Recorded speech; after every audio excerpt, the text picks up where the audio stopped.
మన ప్రభువును రక్షకుడైన యేసుక్రీస్తు శ్రేష్టమైన నామంలో ఈ యొక్క ఆరాధనకు ఇచ్చేసిన మీ అందరికీ హృదయపూర్వకంగా వందనాలండి. అందరికి వందనాలు. ప్రభుకి స్తోత్ర మహిమలు కలుగునుగాక. హల్లెలూయా. ఒక చక్కని వాక్యాన్ని ధ్యానం చేద్దాం. ఈ నెల వాగ్దానం చదువుకుందాం. లూకా సువార్త మొదటి అధ్యాయం 45వ వాక్యాన్ని ఒకసారి చదువుతారు. ప్రభు ఆమెకు తెలియజేయించిన మాటలు సిద్ధించును గనుక నమ్మిన ఆమె ధన్యురాలు అనెను. వాగ్దానం ఏంటంటే ప్రభు చెప్పిన మాటలు సిద్ధించును. ప్రభు చెప్పిన మాటలు సిద్ధించును.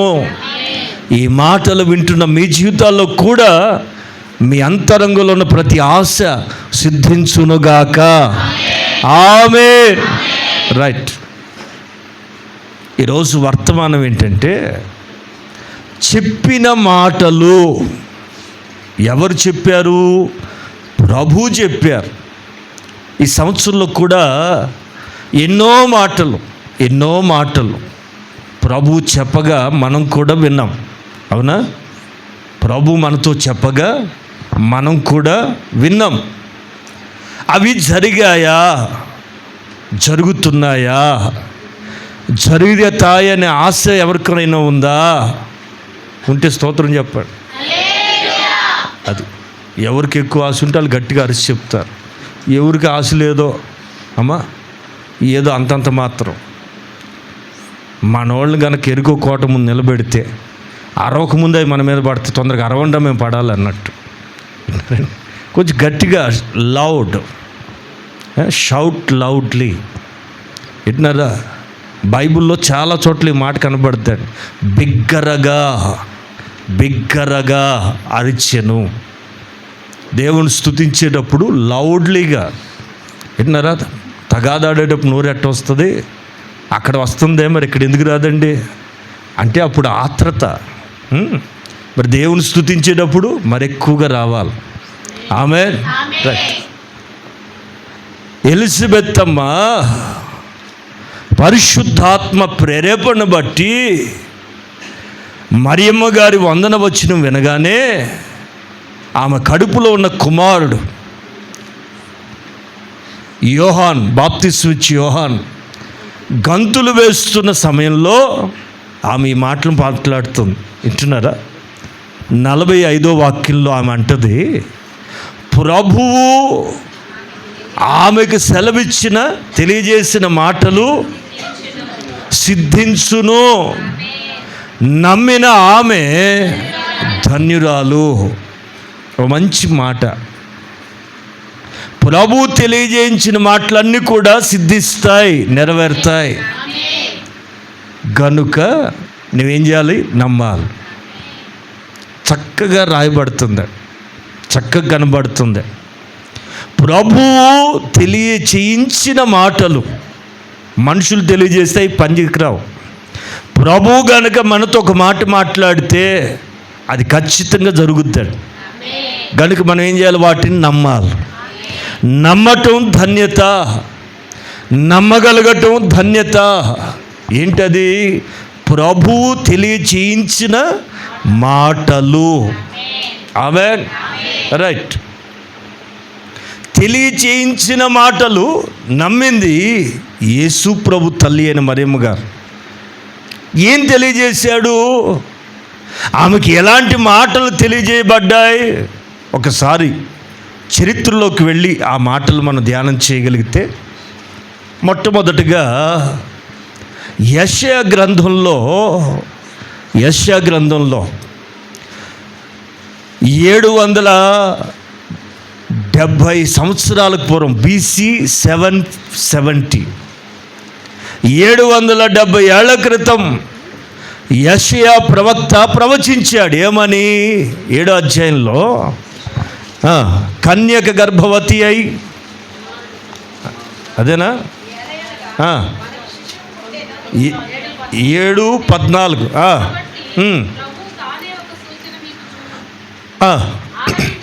ఆలకించండి కానీ చాలండి.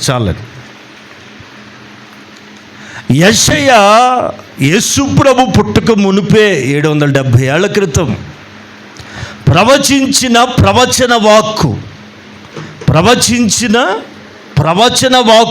ప్రవచనపు మాట ఏంటది? కన్యక గర్భవతి అవుతుంది, కుమారుని కంటుంది, అతనికి ఇమ్మానుయేలు అని పేరు పెట్టబడుతుంది అని యెషయా కాలములో ఇశ్రాయేలు ప్రజలకి తెలియజేయబడిన ప్రవచన మాట. ఏ మాట ఇది? అందరూ మాట్లాడాలి. వాక్యాన్ని ఎంజాయ్ చేస్తూ మనం రిసీవ్ చేసుకోవాలని. ఏదో మొక్కుబడిగా బలవంతంగా నేర్చుకుంటే ఏది ఎక్కదు. దాన్ని అర్థం చేసుకుని అన్వయించుకుంటూ ఆస్వాదిస్తూ దాన్ని లోపలికి చేర్చుకోగలిగితే ఆ మాట ఈ పూట మీలో కార్యం చేయునుగాక. Praise the Lord. హల్లెలూయా. 770 ఏళ్ల క్రితం ప్రవక్త పలికిన మాట ఏంటది? కన్యక గర్భవతి అయి కుమారుని కంటుంది. యేసు ప్రభును గూర్చిన ప్రవచన మాట యెషయా 770 ఏళ్ల క్రితం క్రీస్తుకు పూర్వం ప్రవచించాడు. ఆనాట నుంచి ఈ రోజు వరకు ఏది? మరియమ్మ గర్భవతి అయిన దగ్గర ఇశ్రాయేలు ప్రజల మధ్యలో ఒక నానుడి యెషయా ప్రవచించాడు కనుక ఆ ఇశ్రాయేలు ప్రజల మధ్యలో ఒక ఆడపిల్ల పుడితే వాళ్ళ తల్లిదండ్రులు ఆ పిల్లకి చిన్నప్పటి నుంచి నేర్పించేవాళ్ళు, అమ్మా మెస్సయ్య రాబోతున్నాడు, మెస్సయ్య వచ్చి ప్రవక్తలు చెప్పని విషయాలు మనకు బోధిస్తాడు, ప్రవక్తలు తెలియజేయని సమాచారాన్ని మనకు సమస్తాన్ని బోధిస్తాడు. గనుక ఆడపిల్ల, బిడ్డ జాగ్రత్త, నీ కన్యత్వాన్ని కాపాడుకో. మెస్సయ్య మన ఇంట్లో పుడతాడేమో, జాగ్రత్త అని 700 ఏళ్ల నుంచి ఎదురు చూస్తున్నారండి. ఎవరి కొరకు? మెస్సయ్య కొరకు. 700 ఏళ్ల నుంచి కన్యకలు, పెళ్ళి కాని కన్యకలందరూ నాకు పుడతాడేమో అని వాళ్ళ తాత ముత్తాతల దగ్గర నుంచి చెప్పిన ఆ సమాచారాన్ని బట్టి ప్రతి ఆడపిల్ల కోరుకునేదట. ఏమని? మెస్సయ్య నా కడుపులో పుడితే బాగుండు, మెస్సయ్యని నేను కంటే బాగుండు, ఈ లోకానికి రక్షణని తెచ్చేదానికి నేను ఉపయోగపడితే బాగుండు అని ఎదురు చూసి విన్నారండి. 700 ఏళ్ళు ఎదురు చూశారు. ఆ పరంపరలో మరియమ్మ వంతు వచ్చింది. స్తోత్రం.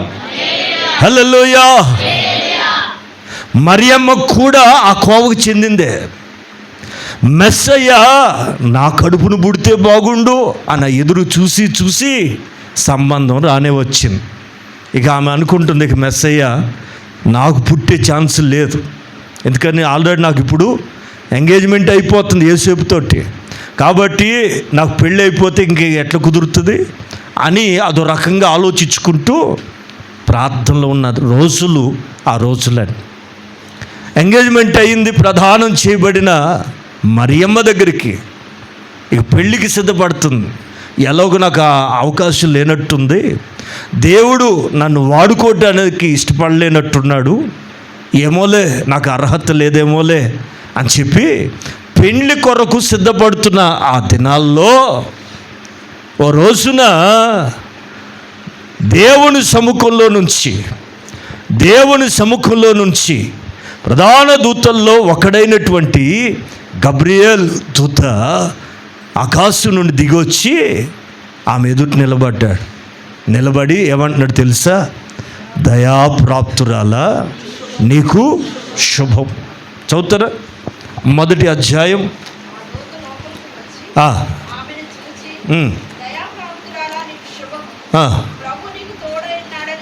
విన్నారా? ఈ పదాలన్నిటిని కొంచెం గుర్తుపట్టాలి. నేను చెప్తా ఉంటాను, మీరు నోట్ చేసుకోండి. వచ్చి, నిలిచి, వచ్చి చూచి ఏమంటాడు? దయాప్రాప్తురాలా నీకు శుభం, ప్రభు నీకు తోడై ఉన్నాడు. దయాప్రాప్తురాలా, ఈ మాటలు అర్థం కావట్లే. నాకెందుకు దయ వచ్చిద్ది?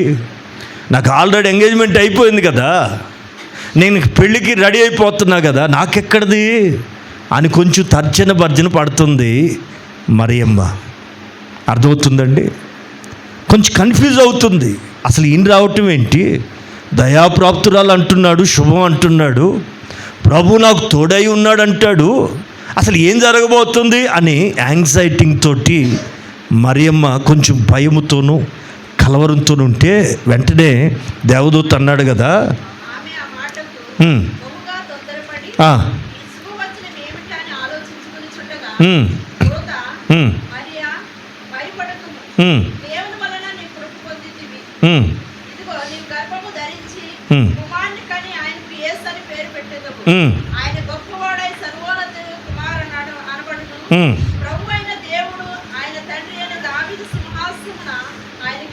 ఆయనకిచ్చును, యుగ యుగాలు ఏలుతాడు. ఆమెతో చెప్పిన మాటలు ఇవి. ఆ మాటలన్నీ మీరు ఇంటికి వెళ్ళిన తర్వాత మరలా ఒక్కసారి చదవండి. దేవదూత మరియమ్మతో చెప్పిన మాటలు మాటలు మాటలు నా పదాలు కొంచెం గుర్తుపట్టాలి. మనోళ్ళు కూడా చెప్పుకుంటుంటారు కొన్ని మాటలు. ఏమైనా పైసా ఉపయోగం ఉంటుందా అమ్మ? చెవులు గురుక్కుంటుంటారు, తిన్నది కూడా మర్చిపోతుంటారు, ఆకలి అయింది కూడా మర్చిపోతుంటారు మాటల్లో పడితే. ఇటు వల్ల పైసా ఏమైనా ఉపయోగం ఉందా మీకు? నా మాట ఏనండి, దేవుని మాటలు నమ్మిన ఆమె లేఖనం చెప్తుంది ధన్యురాలైంది. చెప్పబడిన మాటలు, ప్రభు ఆమెకు సెలవిచ్చిన మాటలు ఆమెకు సిద్ధిస్తాయి, ఆమెకే సిద్ధిస్తాయి. ఆమె నమ్మింది కనుక ఆమె ధన్యురాలయ్యింది. మరి మనమేమవుదాం? ఈ పూట ఒక చక్కని సందేశం మీతో చెప్తాను, మనసు పెట్టి మాటలేనండి. మాటలు తెలియచేయించిన మాటలు, ఆమెకి ప్రభు తెలియజేయించిన మాటలు.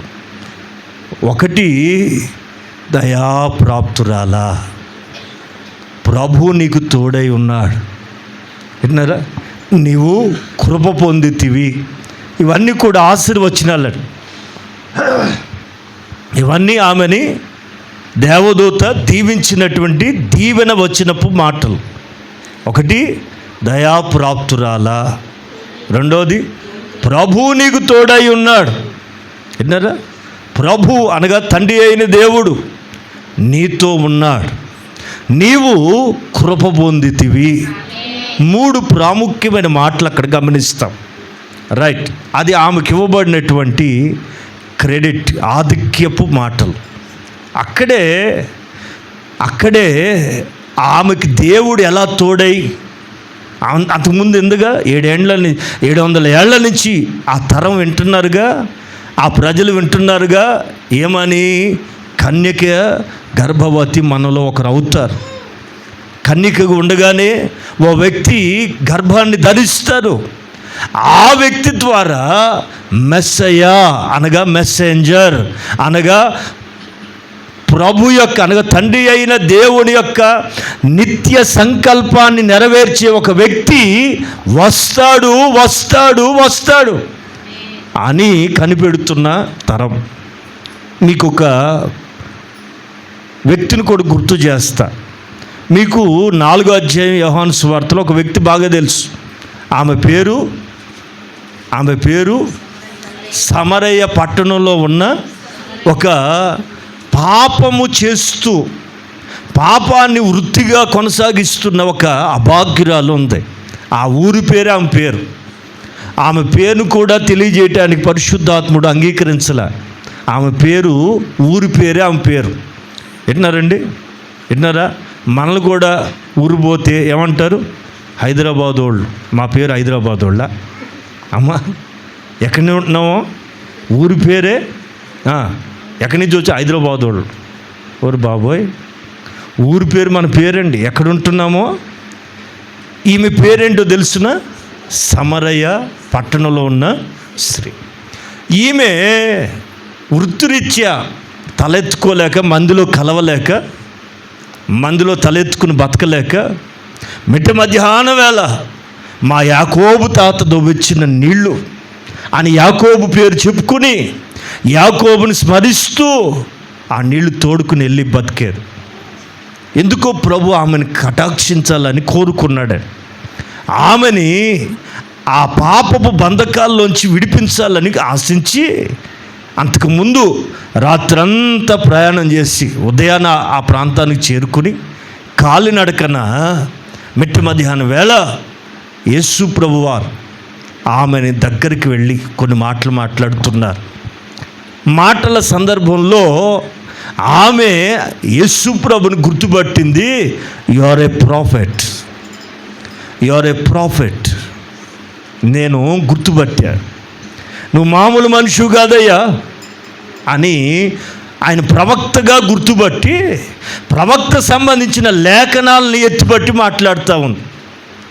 ఎత్తిపట్టి చెబుతూ, అయ్యా మెస్సయ్య వచ్చునని. అక్కడి నుంచి చదువుతారా?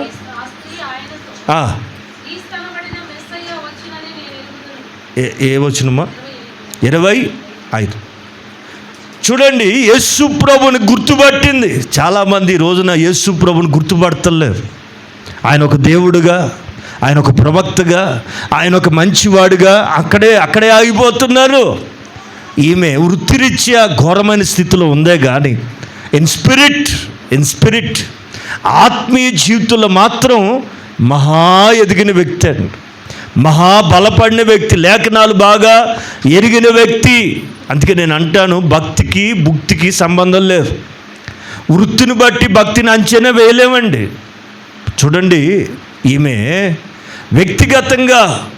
వ్యక్తిగతంగా సమాజంలో చిన్నచూపు చూస్తున్నా భక్తి విషయంలో, దైవత్వం విషయంలో ఆమె చాలా ఎదిగిన మనిషిగా కనబడుతుంది. ఆమె అడుగుతుంది, మెస్సయ్య వచ్చునని ఎరుగుదును, ఐ విల్ నో. విన్నారా? నాకు తెలుసు. ఓకే, విన్నారా? అది ఇజ్రాయేల్ ప్రజల్లో, ఆ చుట్టుపక్కల ప్రజల్లో ఒక ప్రచారం మెండుగా జరిగేది. ఒక వ్యక్తి కన్యకగా గర్భవతితో అవుతుందట. ఆమె గర్భాన పుట్టిన వాళ్ళు, ఆమె గర్భాన మెస్సయ్య అనబడిన క్రీస్తు వచ్చునని, ఆయన వచ్చి మాకు ఏం చేస్తాడని వస్తే, ఇది మెస్సయ్య కొరకు ఆ తరం ఎదురు చూస్తున్న రోజులవి. ఆయన వస్తే సమస్తాన్ని బోధిస్తాడు. భూ సంబంధమైన విషయాలు కానీ, పర సంబంధమైన విషయాలు కానీ, భక్తికి సంబంధించిన కానీ, ధర్మశాస్త్రానికి సంబంధించిన కానీ సమస్తాన్ని క్లియర్గా బోధిస్తాడని మేము ఎదురు చూస్తున్నాం. అలాంటి రోజుల్లో, అలాంటి సమాజంలో యేసు ప్రభు పుట్టాడు. స్తోత్రం, హల్లెలూయా. ఒకటి, లేఖనాలు బాగా ప్రచారంలో ఉన్న రోజులు అవి. బట్ కొంతమంది మాత్రమే లేఖనాల నెరవేర్పు కొరకు కనిపెట్టుకుని ఉన్నారు. వాళ్ళల్లో యోసేపుని, మరియల్ని ప్రభు ఇష్టపడ్డాడు. వీరిద్దరూ ఏకము కాకమునుపు అనే మాట అక్కడ క్లియర్గా రాయబడుతుంది. వారికి ఎంగేజ్మెంట్ మాత్రమే జరిగిందండి. మీకు ఇక్కడ చరిత్ర కూడా గుర్తు చేస్తాను, చదవాలి.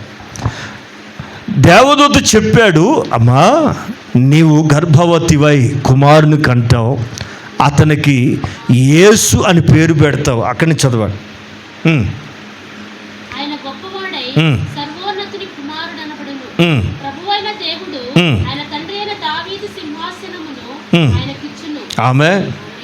ఆమె ఆయన ఎవరి కుమారుడు అని పిలువబడతాడు? సర్వోన్నతుని కుమారుడు అని పిలువబడతాడు. అంత మాత్రమే కాదు, అతని తండ్రి అయిన దావీదు సింహాసనం అతనికి ఇచ్చును, అతని రాజ్యము యాకోబు వంశస్థులు యుగయుగాలు ఏలుతాడు. అండర్లైన్. యేసు ప్రభు వచ్చింది మతాన్ని స్థాపించడానికి కాదు, మత కల్లోలం పెట్టడానికి కాదండి. అంతము లేని రాజ్యమునకు మనల్ని తీసుకెళ్ళటానికి వచ్చారు. ఆమేన్. హల్లెలూయా, హల్లెలూయా. ఆయన రాజ్యము ఇటర్నల్ లైఫ్, అంతము లేని రాజ్యం ఆయన రాజ్యం. ఈ లోక రాజ్యాలన్నీ ఒకరోజు అంతమైపోతాయి.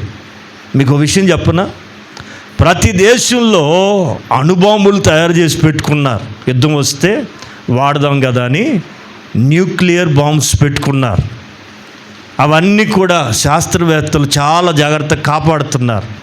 ఒకవేళ వాటిలో ఉన్న కెమికల్ రియాక్షన్ అయ్యి వాటికి తేడా వచ్చింది అనుకోండి, పేలిపోతే ఇక ఎవడో వచ్చి యుద్ధం చేయలే అవసరం అక్కర్లేదండి, మనంతటా మనం చచ్చిపోతాం. అలాంటి భయంకరమైన బాంబ్స్ ప్రతి దేశంలో తయారు చేసి పెట్టున్నారు. దేవుడి దయ వల్ల ఇంకా నూకలు ఉండబట్టి మనం ఉన్నాం. అవే తేడా వచ్చి వాటంతటా అవి గ్యాస్ సిలిండర్ పేలినట్టుగా తనంతట తాను పేలినాయి అనుకోండి, ఇక నువ్వు నేను అక్క వదిన అంటాక ఎవరు ఉండరండి, కుయ్ అనే శబ్దం కూడా రాదండి. అంత భయంకరమైన బాంబ్స్ ఉన్నాయండి. ఈ లోక రాజ్యాలన్నీ కూడా ఒక రోజున మడత పెట్టబోతున్నాడు. చాప వలె మడత పెట్టబోయే రోజులు రాబోతున్నాయి. ప్రియులారా, ఈ సత్యం ప్రపంచానికి చాలామందికి తెలియదు. అందుకే ఆ రాజ్యం మీదకి ఈ రాజ్యం, ఈ రాజ్యం మీదకి ఆ రాజ్యం ఎగబడి కొట్టుకుని సస్తున్నారు. వింటున్నారా ప్రియులారా? మనది అంతము లేని రాజ్యం. ఆ రాజ్యాన్ని పరిచయం చేయడానికి ప్రభు అయిన యేసుక్రీస్తు ఈ లోకానికి వచ్చారు. ఈ శుభ సమాచారం మొట్టమొదటగా తెలియచేయబడింది ఎవరికో తెలుసా? మరియమ్మకే. వింటున్నారా? మరియమ్మకి తెలియజేయబడి, నీకు కుమారుడు పుడతాడు, అతనికి నువ్వేం పేరు పెట్టాలి? యేసు అని పేరు పెట్టాలి. ఆయన తన ప్రజల్ని వారి పాపం నుండి రక్షించును గనుక. ఉందన్నమాట.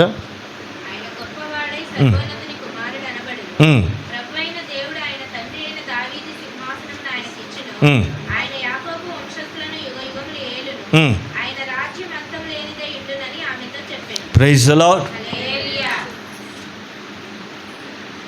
ఆ మాట ఎక్కడ? మత్తయ్య.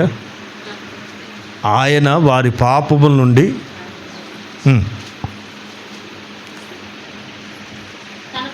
అదే 1:21. ఓకే.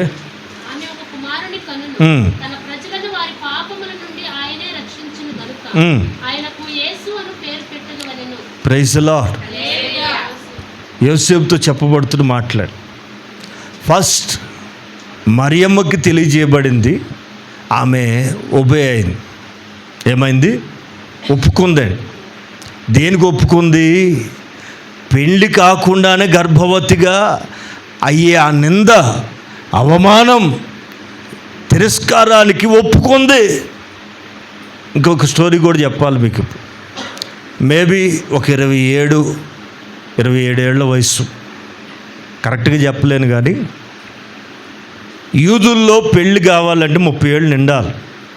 యోసేపుకి 30 ఏళ్ళు ఉంటే మరియమ్మకి సుమారు ఎంత ఉండొచ్చు? ఒక 27-28 ఏళ్ళు. 27 ఏళ్ల ఈ యవనస్తురాలు ఏమని అంటుంది దేవదూతతో? ఇది చదువునన్నా.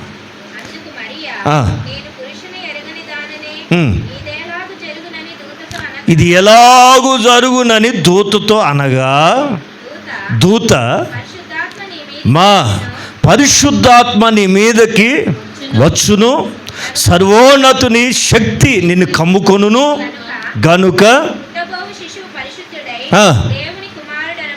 Praise the Lord, praise the Lord. అర్థమవుతుందా? ఇది ఎలాగూ నాకు ఇది నాకు జరుగును. ఇది ఎలాగూ ఈ మాట ఇట్లాగే పట్టుకోండి. ఈ మాట చెప్పడానికి 6 నెలల ముందు ఒక సంభవం జరిగింది. ఒక పెద్ద పాస్టర్ గారు అండి, ఒక పెద్ద పాస్టర్ గారు గుళ్ళో యాజక ధర్మం చేస్తున్నాడు. ఆయన పేరు జకరియా. గొప్ప యాజకుడు, ఎట్నరా భయభక్తులు కలిగి సమస్త ఆజ్ఞలను నెరవేరుస్తూ ఎట్నారంటే దేవుని దృష్టికి నీతిమంతుడని సాక్ష్యం. అంత గొప్ప దైవజనుడు. వాళ్ళకి పాపం పిల్లలు లేరు. వృద్ధాప్యమందు ఆయన యాజకత్వం చేస్తుంటే 6 నెలల ముందు దేవదూత అక్కడికి వెళ్ళి, జకరియా నీ ప్రార్థన వినబడింది, దేవుడు నీకు కుమారుని ఇవ్వబోతున్నాడు, అతన్ని నువ్వు ప్రతిష్ఠించు, అతనికి మద్యం తాగించకూడదు, జుట్టు కత్తిరించకూడదు, ఇలాగా నీ కొన్ని నియమాలు, అతను ఎలా పెంచాలో కూడా చెప్తున్నాడు. అతను యోహాను అని పేరు పెట్టాలి. ఆ మాటలు చదువుతారా? 11వ వాక్యం చదువున్నాను. నిలిచి కనబడగా ఆయను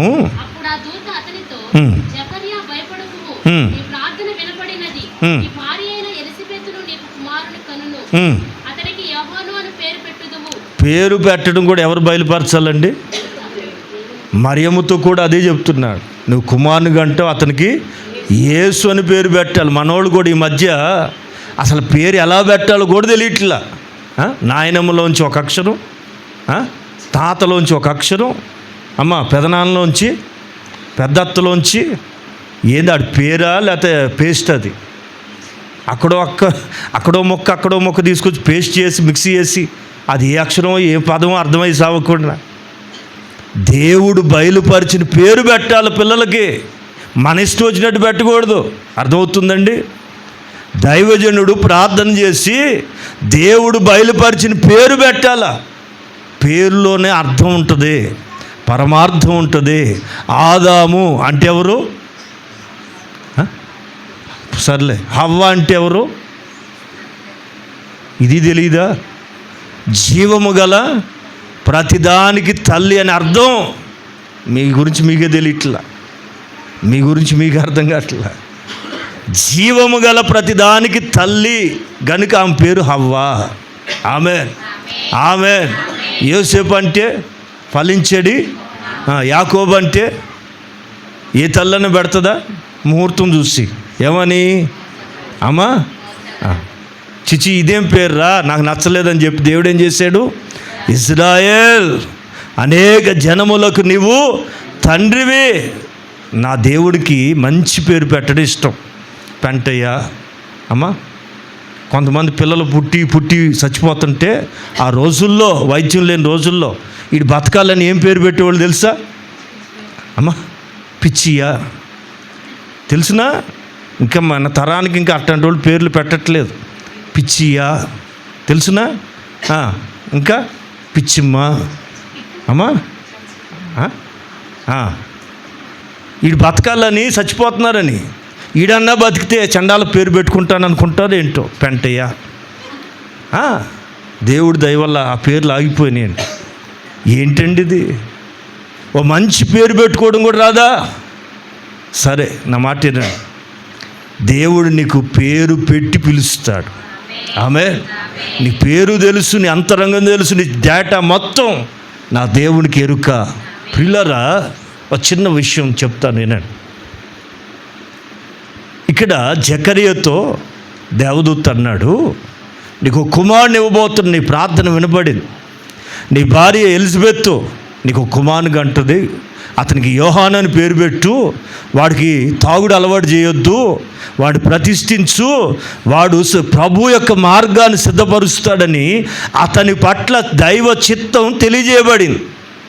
ఎవరికి? పెద్ద పాస్టర్ గారికి. అమ్మా జకరియా పాస్టర్ గారికి లేక కొడుకుని ఇస్తానంటే ఎగిరి గంతేయాలా? ఏమండి, ముసలితనంలో దేవుడు పిల్లల్ని ఇస్తానంటే ఎగిరి గంతేయాలా? ఈ జకరియా ఏమంటున్నాడు చదవండి.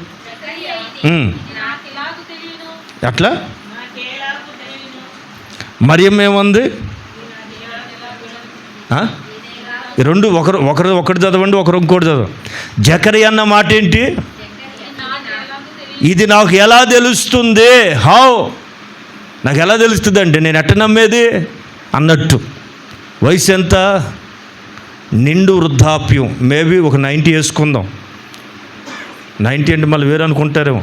ఒక 90 ఏళ్ళు వేసుకుందాం. వింటున్నారండి? మీతో చాలా జాగ్రత్త మాట్లాడాలి. మరి ఏది పడితే అది మాట్లాడితే కొంప మునుగుద్ది. వింటున్నారండి? ఒక 90 ఏళ్ళు వేసుకుందాం. ఎలిజబెత్కి 85 ఏళ్ళు వేసుకుందాం. లేదు అబ్రహాంలాగా ఒక 100 వేసుకుందాం. జకరియా వయసు ఎంత? 100, 90? ఏదో ఒకటి చెప్పండి. 90 ఖాయం. ఎలిజబెత్ వయసు 85 వేసుకుందాం. మరియమ్మ వయసు ఎంత? 30 సుమారు. మళ్ళీ దీనికి రిఫరెన్స్ చెప్పమండి, మళ్ళీ లేని పొంది తలకని. సుమారు 37 ఏళ్ళు. 37 ఏళ్ళ యవనస్తురాలు ఏమంటుంది? ఇది ఎలా జరగబోతుంది? ఏమండి? 90 ఏళ్ళ వృద్ధాప్యుడు, పైగా పాస్టర్ గారిన సేవకుడండి. ఈ సేవకుడు ఏమంటాడు? ఇది ఎలా జరుగుద్ది? నాకు ఎట్లా తెలుస్తుంది? ఇది జరుగుద్దని నాకు ఎలా తెలుస్తుంది?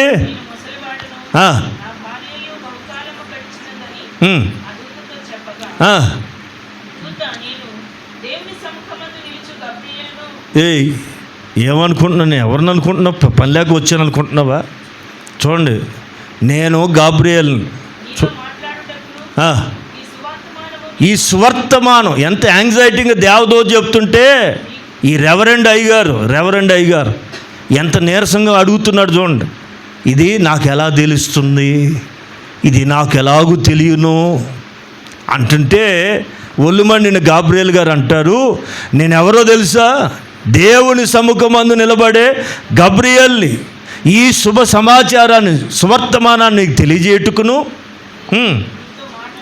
నీతో మాట్లాడటకు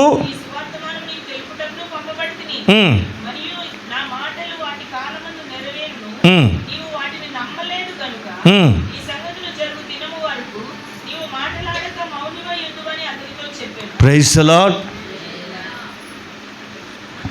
నా మాటలు, నేను నీతో చెప్తున్న మాటలు వాటి కాలంలో నెరవేరుతాయి. ఆమె నెరవేరుతాయి. నమ్మని నీ నోరు మోగొడు అయిపోతావు. నమ్మని వానికి శాపం. పిల్లరా, శాపం దేవుడే పెట్టాల్సిన అక్కర్లేదు, దేవదూత కూడా పెట్టగలరు. శపించడానికి దేవుడే దిగి రావాల్సిన అక్కర్లే. దేవుని సముఖంలో ఉన్న దేవదూత కూడా చెప్పరేరా? శపించాడా లేదా? వింటున్నారండి? అంటే మేలు చేయటం దేవుని వశం, కీడు చేయటం ఎవరైనా చేయొచ్చు, ఎవరైనా చేయగలరండి. అది నా మాటలు వాటి కాలమున నెరవేరుతాయి. నమ్మని నీవేమైపోతావు? అది జరిగేంత వరకు, పిల్లోడు పుట్టేంత వరకు నువ్వు మోగోడు అయిపోతావు, మౌనం అయిపోతావు అని అనగానే మనోడికి నోరు పడిపోయింది. జకరియా తాతకి ఏం పడిపోయింది? నోరు పడిపోయింది. అతడు సేవ చేసి బయటకు వచ్చేసరికి ఇంటికి వెళ్ళాడండి. ఇంటి దగ్గర నుంచి వెళ్ళినప్పుడు ఇంట్లో బాగానే అరిసెళ్ళున్నట్టున్నాడు. ఇంట్లో బాగా అరిసెళ్ళినట్టున్నాడు ఈ ఎలిజబెత్ మీద. మరి టీ పెట్టమంటే పెట్టలేదో ఏంటో అరిసి ఉంటాడు. నోరు పడిపోయేసరికి నాగులే, నాటకాలు సాల్లే, చెప్పు సరిగా అంటారు. బే అంటే సాల్లే నాటకాలు ఆపా, ఏమైంది చెప్పు అంటే బే అన్నాడు ఈడు. మన జకరియా తాతాడు. పోయింది నోరు పోయి. ఎందుకు పోయింది? దేవదూత వచ్చాడు, పిల్లోడు పుడతాడంట, మనకి కొడుకునిస్తాడంటే. అవునా? మరి ఇంకే నీ నోరు ఎందుకు పడిపోయింది? నేను నమ్మలా. ఇదేంటిది? రోజు అక్కడికి వెళ్ళి మొక్కుతుంది ఏంటది? పిల్లోడు కావాలి, అవమానం పోవాలి, నా తర్వాత సేవ చేసేవాడు ఒకటి కావాలని అడుగుతున్నావుగా, ఇస్తానండి. నీ బాధ ఏంటి? ఏంటో నేను నమ్మలా. అవునా? ఓరు దుర్మార్గుడా, నమ్మలేదా? నమ్మలా. మరి నేను నమ్ముతా. నాకు ఆమె ఈ మోగవాడు చెప్పిన సైగలు విన్న ఆమె నమ్మింది, గర్భవతి అయింది. స్తోత్రం, హల్లెలూయా. విశ్వాసం అనేది కళ్ళతో చూస్తేనో నోరారా వింటేనో కాదండి, ఈవెన్ సైగళ్ళని అర్థం చేసుకున్న వ్యక్తికి కూడా కార్యం జరిగింది. స్తోత్రం, హల్లెలూయా, హల్లెలూయా. దేవుని సమాచారం అండి. దేవుడు దిగొచ్చి చెప్తేనే కొంతమంది వింటలా, దేవదూతలు చెప్తే వింటలా. ఇప్పుడు సేవకులు చెప్తే వింటారా? వినాలి. ఇది సేవకుడి ద్వారా సువార్త ప్రకటించబడుతున్న కాలం. దేవుని పిల్లలారా, ఇక్కడ ఒక చిక్కని విషయాన్ని మీతో వివరించి ముగిస్తాను, బాగా ఆలకించ. దేవదూత అంటాడు, నేను తెలియజేసిన మాటలు వాటి కాలంలో నెరవేరుతాయి. విన్నారా? ఒక దేవదూత చెప్పిన మాటలే నెరవేరగా ఏమండి, దేవుడు ఆమెకి తెలియజేసిన మాటలు సిద్ధిస్తాయా లేవా? ఆమేన్, ఆమేన్. ఇది నాకు ఎలాగూ తెలియను అన్నాడు. 6 నెలల ముందు మోగోడైపోయాడు. 6 నెలల తరువాత ఈమెకి సేమ్ ప్రాబ్లం. ఈమె అలా అంటలేదు. చిన్న వయసు అయినా యవన వస్తురాలైనా ఈమెమంటది, ఇది ఎలాగూ జరుగును. స్తోత్రం, హల్లెలూయా. అంటే అవిశ్వాసానికి వయసుతో పని లేదంటే, దేవుని తృణీకరించడానికి వయసుతో పని లేదు. దేవుని కార్యాలను అర్థం చేసుకోవటానికి ఆధ్యాత్మికమైన చింతన, ఆధ్యాత్మికమైన ఆసక్తి ఎవరిలో అయితే ఉంటుందో వారికి ఆయన తెలియజేయించిన మాటలు సిద్ధిస్తాయి. ఆమేన్, హల్లెలూయా, హల్లెలూయా. మొత్తానికి 2 స్త్రీలు కలిశారండి. 6 నెలల క్రితం వాగ్దానం నెరవేర్చబడిన వ్యక్తి ఈమె మరియమ్మ అంటుంది, ఇది నాకు ఎలా జరుగుతుందండి, ఇది ఎలా జరుగుతుందంటే ఇలా జరుగుతుందని చెప్తూ ఒక సూచన కూడా చెప్పాడు అడగకుండానే. ఇదిగో నీకు 6 నెలల క్రితం ఒకడు చెప్తాడు, నమ్మలా. ఆ మోగోడు పోయి చెప్తే ఒక ఆమె నమ్మింది, ఆమె గర్భం ధరించింది. ఆమె ఎవరో కాదు, నీ సమీప బంధువురాలైన ఎలిజబెత్. ఆమెకి ఇది 5 నెలలు అటండి. 5 నెలలు ఈ ముసలిది కడుపేట వచ్చిందానికి అందరూ నవ్వుతారని 5 నెలలు ఎవరు కంటబడలేదట. 5 నెలలు. నేను అనుకుంటాను వాంతులు కాలేదనుకుంటా. దేవుని స్తోత్రం. ముసలిది వాంతులు అవుతుంటే అందరూ ఏమంటారు, ఏమిటమ్మా మాయదారి సంత ముసలిదానికి నీకు ఏ వీళ్ళేంటి అని అంటారేమోనని 5 నెలలు ఎవరి కంట ఉందా లేదా మాట కంట పండకుండా 5 నెలలు దాచుకోగలింది. 6 నెలలు ఆగుతాడా కదిలేవాడు? ఈమెను ఊపుతున్నాడు లోపలోడు, మామూలోడు కాదు, లోపల ఉన్నవాడు. మరియమ్మ వెళ్ళి చెప్పాడు కదా దేవదూత, నీకు కావాలంటే వెళ్ళి చూసుకో, మీ బంధువురాలు ఎలిజబెత్ ఇప్పుడు 6వ నెల గర్భాన్ని ధరించుంది, ఆమెను చూసి ధైర్యం తెచ్చుకో అని చెప్పగానే సంతోషంతో మరియమ్మ ఎలిజబెత్ దగ్గరికి వెళ్ళి, ఎలిజబెత్ అమ్మ వందనాలు అనగానే చదవాలి, చక్కగా ఉంటుంది చదవాలి. 30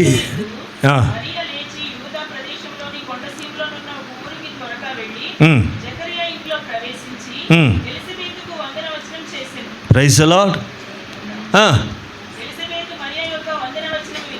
ఎలిజబెత్తు మరియ వందన వచనము వినగానే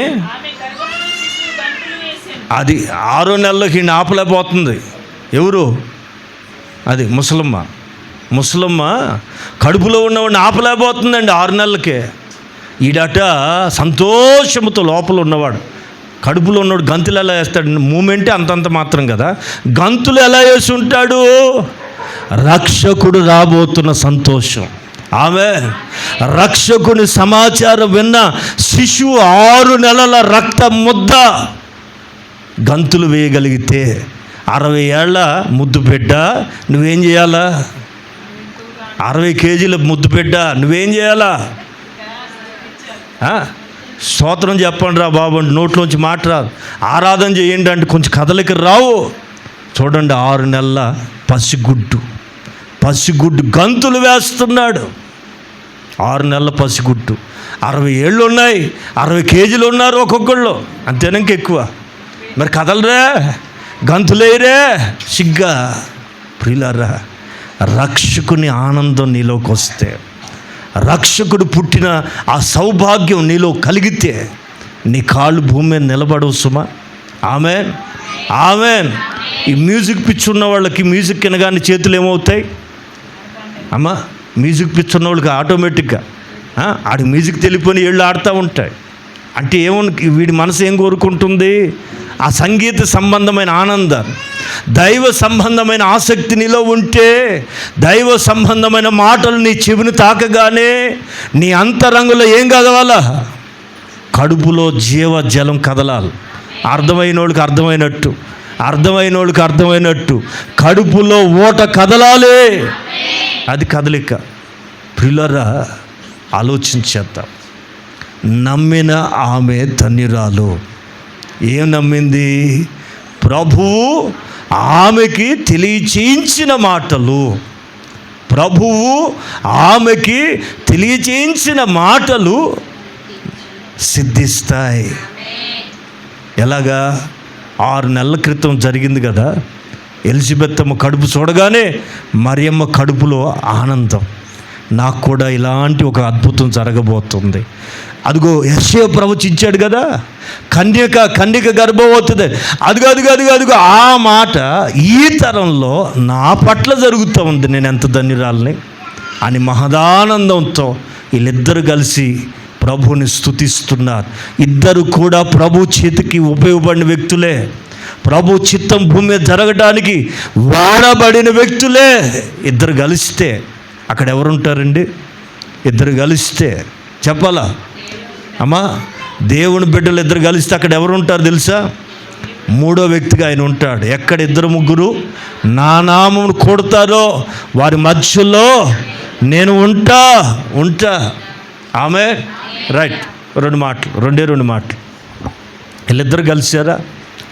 మరియమ్మని ఈ 6 నెలల గర్భవతి, 1 నెల గర్భవతిని నొరార దీవిస్తూ చెప్తున్న మాట, వందనవచనం వినగానే ఆనందంతో పరవశించి దీవిస్తుంది. 6 నెలల గర్భవతి 1 నెల గర్భవతిని దీవిస్తూ అంటది, ప్రభు ఆమెకు తెలియజేయించిన మాటలు సిద్ధించును. నమ్మిన ఆమె ధన్యురాలు అంటుంటే మరియమ్మ ఏమైనా ఊరుకుంటుందా? మరియమ్మ కూడా ఏం మౌనంగా లేదండి. మనల్ని ఎవరైనా దీవించారనుకో వందనాలు చెప్పగానే మనం ఏనాలా? వందనాలు ఇట్ట ఒప్పుకూడదండి. నువ్వు కూడా ఏం చెప్పాలా? ఎవరైనా చేతులెత్తి వందనాలు చెప్తే మనం కూడా ఏం చెప్పాలండి? మనోళ్ళకి ఈ మధ్య ఊపిడి వ్యవహారం ఎక్కువైపోయింది. ఈ కరోనా వచ్చిన దగ్గర నుంచి ఊపిడి కాదు, చక్కగా వందనాలు చెప్పాలి. ఇది సంస్కారం. ఇది నమస్కారంలో ఏముందో తెలుసునండి? సంస్కారం. వాక్యం ఎప్పుడో చెప్పింది తెలిసిన కొరింథీ పత్రికలు ఇంకా కొంచెం లోతుగా చెప్తాడు. ఒకరినొకరు ముద్దు పెట్టుకుని, అంటే ఆడోళ్ళు మగోళ్ళు ముద్దు పెట్టుకున్నట్టు వందనం చెప్పాలట దేవుని పిల్లలు. సంఘంలో కూడా మీరు ఏం చేయాలి? ఎవరు కోపం ఉంటే నీ మీద ఎవరు కోపం ఉంటే వాళ్ళకి అమ్మా నెల వారం ముందెళ్ళి హగ్ చేసుకుని చక్కగా ప్రేమ ముద్దు పెట్టి ఉందా లేదా మాట? నేనే చెప్తున్నానా? తీరే 1 కొరింథీ పత్రిక చివరి అధ్యాయం ఇట్లాంటి చెప్తే మీకు తొందరగా అర్థమవుతుందని చెప్తున్నాను నేను. 1 కొరింథీ పత్రిక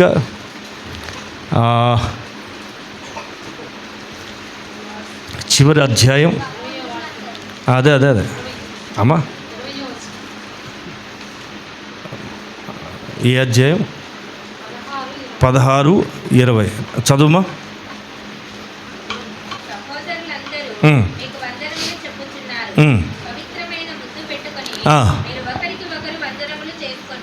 ఆమె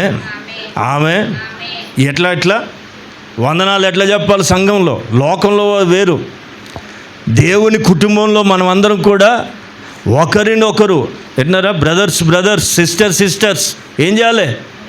ఎవరంటే మన కోపం ఉంటుందో వాళ్ళ దగ్గరికి వెళ్ళిపోయి పవిత్రమైన ముద్దు పెట్టుకుని ఒకరికి ఒకరు.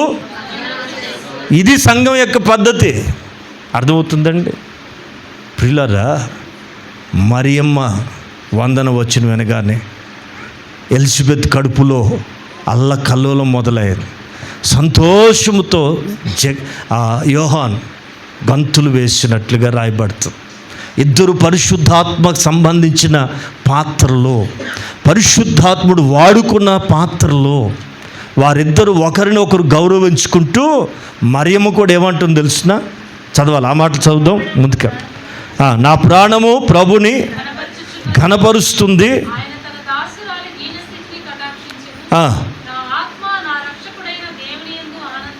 నింద భరించటం ఆనందమా? అవమానం నెత్తినెత్తుకోవటం ఆనందమా? ఎస్. హెబ్రీ పత్రికలో పౌలు గారు చక్కగా రాస్తూ అంటాడు, మోషే ఐగుప్తు ధనము కంటే 11:27-26 రైట్ చదవాలి. బట్టి కంటే ఏది గొప్ప భాగ్యం? ఏది గొప్ప భాగ్యంగా ఎంచుకోవాలి మనం? దేవుని బట్టి నీకు ఏదైనా అవమానం వచ్చిందా? సంతోషపడండి. దేవుని బట్టి నీకు నింద వచ్చిందా? సంతోషంగా భావించండి. క్రీస్తు విషయమైన నింద మీకు గొప్ప భాగ్యం అని ఎంచుకోనండి. ఆమేన్, ఆమేన్. ఇప్పుడు మరియమ్మ చేసింది కూడా అదే. లోకానికి రక్షకుడు రావాల్సి ఉంది, మెస్సయ్య రావాల్సి ఉంది. దానికి నేను ఉపయోగపడగలిగితే లోకం ఏమైనా అనుకోని, మా అమ్మ నన్ను ఏమైనా తిట్టని, నన్ను ఏ రకంగానైనా భావించనివ్వండి, నేను మాత్రం దేవునికి వాడబడాలి. దేవుడు నన్ను వాడుకోవాలి. దేవుని కార్యం జరగటానికి నేను ఉపయోగపడాలి. నా జీవితం ధన్యం, ధన్యం. అందుకే ఆమె కూడా అంటుంది, ఇది మొదలుకొని చదువున్నారా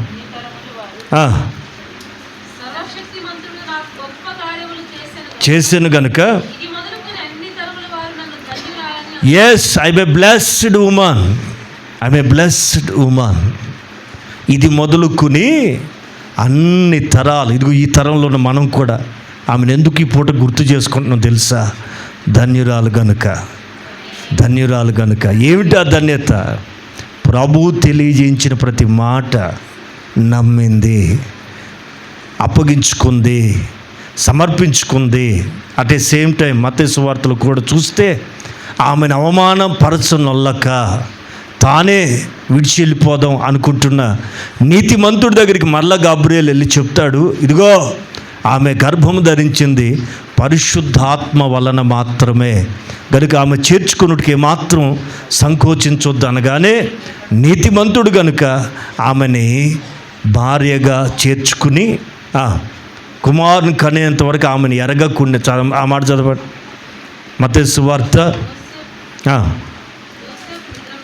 నిద్ర మేలుకుని ఆజ్ఞాపించిన ప్రకారం కనేంత వరకు, అంటే ఫ్యామిలీ లైఫ్ లీడ్ చేయలే. అర్థమవుతుందండి? చాలామందికి కొన్ని సత్యాలు తెలియదు. ఈవెన్ మన క్రైస్తవులకు కూడా అర్థమై కావట్లేదండి. ఏం మాట్లాడుతున్నారో కూడా అర్థం కావట్లేదు. రకరకాల వ్యాఖ్యానాలు వస్తున్నాయి. అందుకని నేను చెప్పే మాటలు జాగ్రత్తగా వినండి. ఒక నీతిమంతుడికి, ఒక త్యాగమూర్తికి వారి యొక్క ఫలితం, వారి కష్టం యొక్క ఫలితం లోక కళ్యాణార్థం రక్షకుడి లోకంలో పుట్టాడు. రక్షకుడు మీ కొరకు పుట్టి ఉన్నాడు. ఇది లోకమంతటికి మహదానందం, మహదానందం.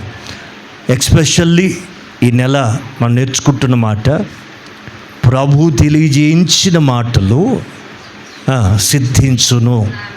ఆమె ఒక మరీ జీవితంలో కానీ, జకరియా కుటుంబంలో కానీ ఎలా అయితే సిద్ధించాయో, నా జీవితంలో 11 నెలలు తెలియజేయించిన ప్రతి మాటలు సిద్ధించునుగాక. నమ్మితే మీరు ధన్యులు, నమ్మిన మీరు ధన్యులగుదురుగాక. నమ్మిన మీ జీవితాల్లో మీరు కోరుకున్న ప్రతి కోరిక, ఆయన తెలియజేసిన ప్రతి మాట సిద్ధింప చేయునుగాక.